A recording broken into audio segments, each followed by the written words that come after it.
Israel has invaded Zambia and Lesotho through drones. Now they are planning to use those drones to attack our South Africa because they want Cape independence, because there is estimated 1.4 million Israeli has relocated into South Africa, especially Western Cape. Cape Town turned into Israeli township right now. George became Israeli township. Naizna became Israeli township. We, as the Truth and Solidarity Movement, we are calling Lesotho and Zambia. You dare to sell Africa to Israel, and you dare to attack our South Africa, you will face us. You will face us. We, 65 million South African, we will defend this country with our life on the table. Israel sent to our South Africa 153 refugees. Now they are planning to attack South Africa because we are hosting refugees. Because this Israeli demons think we are hosting terrorists. You send terrorists into our country, and now you blaming us. You are blaming us to hosting this terrorist. Listen, Israel, we really had enough of you. You have invaded South Africa with your 1.4 million genociders. And on top of that, you send another 153. So you call them as a terrorist. We call them as a freedom fighter. Listen, that's the difference. Please stop intervening into South African matter. Stop. This country has the leadership, and that leadership called the Truth and Solidarity Movement. We will defeat you.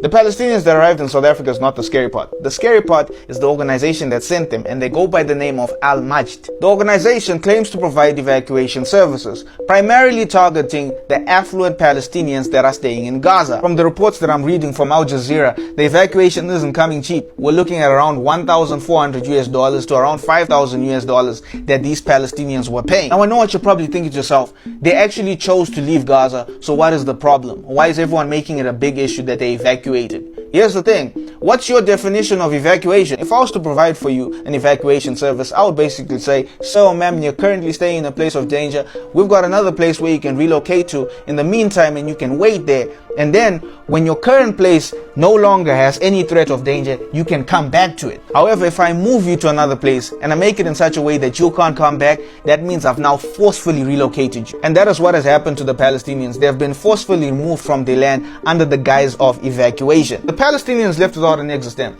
And when you leave without an exit stamp, you legally can't go back to the place that you left. So the Palestinians can't legally go back to Gaza. Because once you're in a position that, legally speaking, you cannot access your land, you cannot protect your land, then the state can now take it. If you were to lose your land and you're from Gaza, it would fall under the authority of the state. And the state that is currently in control is Israel. I'm not saying this organization that has been doing these evacuation services is tied to Israel, but you know, it doesn't look good. Everything looks extremely shady. It's not a small situation, because forcefully relocating people without their permission is an international crime.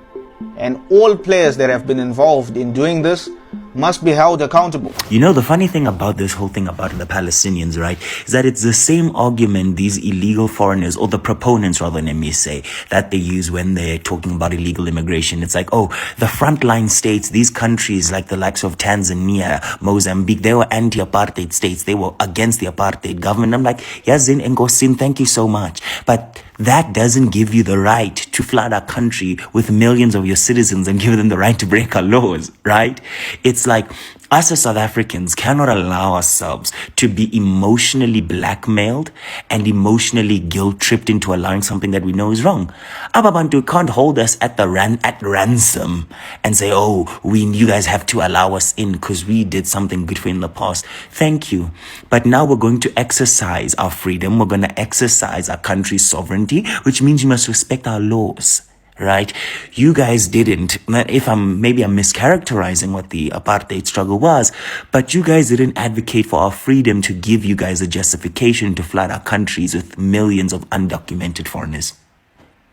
Maybe it's just me, I'm getting it wrong, but I think we're on the same page, but you guys aren't on the same page, right? You all know about the Palestine people that arrived at Joburg International Airport unannounced. They just arrived. 1:30 were booked in on South African soils. But this was the second time that the second plane arrived. The first one we knew nothing about. Apparently it was about, or allegedly, it was about 150 women, men and children of Palestine descent. Are we just going to accept because I hear 300,000 will arrive soon? So are we as a public just going to accept these 300,000 refugees? Or is it part of humanity? Public, what do you think? Guys, come closer. One news reached me. Even though it's been a while I do trending news or breaking news, but this one we all need to hear. Everybody dress close. I want to tell you something. On the 13th of November 2025, 153 Palestinians arrived in South Africa. Listen very carefully, I'm going somewhere. These people, they landed in Johannesburg. When they arrive, upon their arrival, Border Management Authority, BMA, discovered that something is fishing. Some of these people, they don't have stamp on their passport. You understand? And some of these people, all of them, they don't have place to stay. And most of them, they don't have ticket to return back to Palestine. So this is what we say, illegal immigrants, or what are we going to say? I don't know. They arrive in South Africa and they block them on the border, and they tell them they will not enter because of the document is not complete. Later, gift of the gifter. I don't know, maybe they are working in South Africa as an organization, as an human rights. They come to the rescue of these people, to the rescue of the Palestinians who come to South Africa, and they give them accommodation. And later the government allowed them to come in South Africa to stay for 90 days. And according to what they are saying, they say, oh, these people are not requesting for asylum. So maybe after 90 days, they are going back to their country. Now, let me chip in. Make I explain this news to you all. You see, it's been a long time. People in South Africa, people close to South Africa in border, have been saying President Ramaphosa love white people. They say he love Kazongos, Mozungus. I never believe. Countless times South African have bring the news of this man to me that this man did not like Africa. I did not believe. Why did I say I did not believe? It's because the way I see the man on media, I don't see him as a man who don't love Africa. But this man shocked me this moment when he allows Palestine to come into his country. Whereas we have major problem in Africa and nobody said anything about it. We have problem in Sudan. We have problem in Ethiopia. We have problem in most African countries. But the two bigger one is Sudan and Ethiopia and Congo. So since we have been shouting on media, I never hear any African country saying they received some immigrants for Sudan, or they received some immigrants from Congo, or they received some immigrants from Ethiopia. No, nobody received nobody. Nobody received nobody. The recent shocking news on media is the one of Sudan, where everywhere was destabilized. Everybody see it. But it's so unfortunate that our president, our leaders in Africa, they don't have human sympathy. They don't feel nothing for us because we are not the one who choose them. Most of our presidents are coming from France. They are coming from America. But they are coming from England. We never produce any African president by ourselves. So it's very easy for these people not to connect to us, because if these people are really in this continent, they could have seen that Sudan needs them more than Palestine. The whole world have helped Gaza. They have helped Palestine. Nobody ever helped Sudan. Nobody ever evacuates Sudan people. People of Darfur, people of Nuba Mountain, people of Kordofan, people of Al-Fashir have been in hell. Even up to yesterday night, they still have problem. No African president evacuates them. But South Africa as a nation decide to show human rights and sympathy to the people of Palestine. And they said more are coming. But 153 have already arrived in South Africa. Let's clap for the president of South Africa. He's a good president. He's humanitarian. He's working very hard, for his people. But South African, please don't come and tell us later that we are not fighting with these people. Africa did not help us. Africa did not support. We are not the one who bring Palestine to your country. In case tomorrow they are fighting for independent. You understand? You see, me, I don't want to force you to tell you what to do in your country. But at the end of the day, don't come and involve us and say Africa did not support us, Palestine are dragging South Africa with us. We will not give it. Ah, God. Me, I'm just relaxing, huh? I'm doing press up. I'm really doing press up the day Palestine will rise up again against South Africa, the way Cape Town people are calling for independence. It's like this man Ramaphosa, he don't get sense. He don't get sense. Because if this man gets sense, he could have known that these Palestinians, they are going to go and join the people. Ah, God, why? So if tomorrow night the Palestinians are dragging the country of South Africa with South Africa, what concern me? I'm not involved.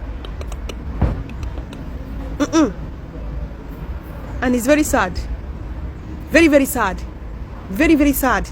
I feel sick. I don't know. Anytime I remember Sudan, I feel sick. That we are not doing anything. We are not doing anything for them. We are not doing anything. And this is why I say every day by day that I think being Pan-African is not only to talk or to speak. We all need to get the fuck out and go inside this politics and do something. If we want Africa to change, we cannot put our future in the hands of all these useless fucking bastard presidents and head of state who are always against us. I think we need to enter ECOWAS to make ECOWAS work as a Pan-African people. Enter African Union. Go back to school and go get this fucking degree. Go back. Stop being noisemaker on media and speak big useless fucking grammar on media that will not even help us. Bro, this thing is stressing me, man. Stress me. Why is it that we never make it right in any African country? We always have useless president. From South Africa, go to Nigeria, go to Gambia, go to Sierra Leone, go to Liberia, all of them, go to Senegal. I don't know which of, remove the Sahel. Which other president making sense in Africa? No one. Even Ethiopia, all of them are useless. I think if we say we are Pan-African, we need to, no, back in the day, Pan-Africa, they lead African as the head of state.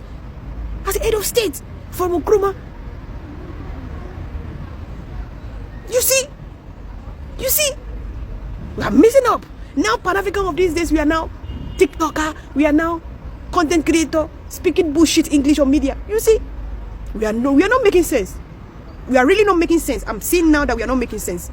Because if we are so educated and we know what we want in Africa, or we know what Africa needs, and we are not empowered, we are useless. We are useless. How can the educated people be led by a fool in the State House? Because right now, this is what I'm saying. If we are not able to be in office and change Africa for good, then we don't know anything. We don't know anything. Because our talk will not change nothing. Our talk will not change nothing. It will only do small. See them in Pan-African Parliament, they are all useless. See them in African Union, they are all useless. See them in SADC, they are useless. See them in ECOWAS, all useless. None of them is seeing what we are seeing. And we that we know what Africa needs, we are not even in office to do something. It's crazy. I shock when I see that what South Africa received immigrants from Palestine and they close their eyes against the people of Sudan. We witnessed the massacre of Sudan. Sudan life is important, the way Gaza is important. The whole world shut down for Gaza. Oh, how many people is shutting down for us? Even we, including we, all of us, we are still shouting, Vive Palestine, Vive Palestine, Vive Palestine. Guy, please, me, bro, this is they fucking stress me, man.